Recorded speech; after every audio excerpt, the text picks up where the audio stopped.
1 Samuel pasal 7. Lalu orang-orang Kiryat Yearim datang.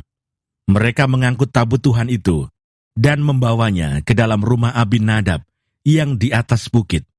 Dan Eleazar anaknya, mereka kuduskan untuk menjaga tabut Tuhan itu. Orang Filistin terpukul kalah dekat Mispa. Sejak saat tabut itu tinggal di Kiryat Yearim, berlalulah waktu yang cukup lama, yakni 20 tahun. Dan seluruh kaum Israel mengeluh kepada Tuhan. Lalu berkatalah Samuel kepada seluruh kaum Israel demikian, "Jika kamu berbalik kepada Tuhan dengan segenap hati, maka jauhkanlah para allah asing dan para Asitoret dari tengah-tengahmu, dan tujukan hatimu kepada Tuhan, dan beribadahlah hanya kepadanya. Maka ia akan melepaskan kamu dari tangan orang Filistin." Kemudian orang-orang Israel menjauhkan para Baal dan para Asitoret, dan beribadah hanya kepada Tuhan.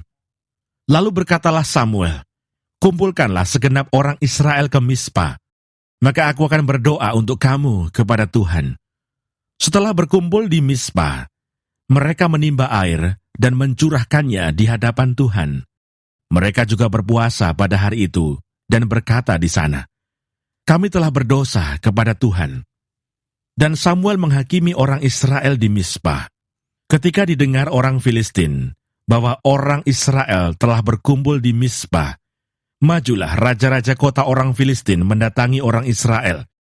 Serta didengar orang Israel demikian, maka ketakutanlah mereka terhadap orang Filistin.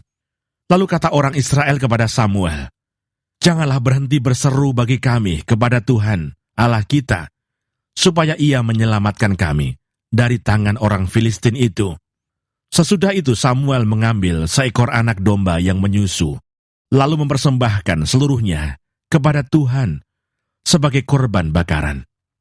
Dan ketika Samuel berseru kepada Tuhan bagi orang Israel, maka Tuhan menjawab dia. Sedang Samuel mempersembahkan korban bakaran itu, majulah orang Filistin berperang melawan orang Israel. Tetapi pada hari itu, Tuhan mengguntur dengan bunyi yang hebat ke atas orang Filistin dan mengacaukan mereka, sehingga mereka terpukul kalah oleh orang Israel. Keluarlah orang-orang Israel dari Mispa, mengejar orang Filistin itu, dan memukul mereka kalah sampai hilir Betkar. Kemudian Samuel mengambil sebuah batu dan mendirikannya antara Mispa dan Yesana. Ia menamainya Ebenezer, katanya, "Sampai di sini Tuhan menolong kita." Demikianlah orang Filistin itu ditundukkan dan tidak lagi memasuki daerah Israel. Tangan Tuhan melawan orang Filistin seumur hidup Samuel, dan kota-kota yang diambil orang Filistin daripada Israel kembali pula kepada Israel, mulai dari Ekron sampai Gad. Dan orang Israel merebut daerah sekitarnya dari tangan orang Filistin.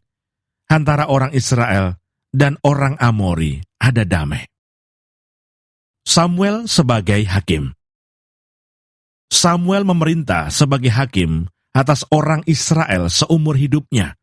Dari tahun ke tahun, ia berkeliling ke Betel, Gilgal dan Mispa, dan memerintah atas orang Israel di segala tempat itu. Lalu ia kembali ke Rama, sebab di sanalah rumahnya, dan di sanalah ia memerintah atas orang Israel. Dan di sana ia mendirikan mezbah bagi Tuhan.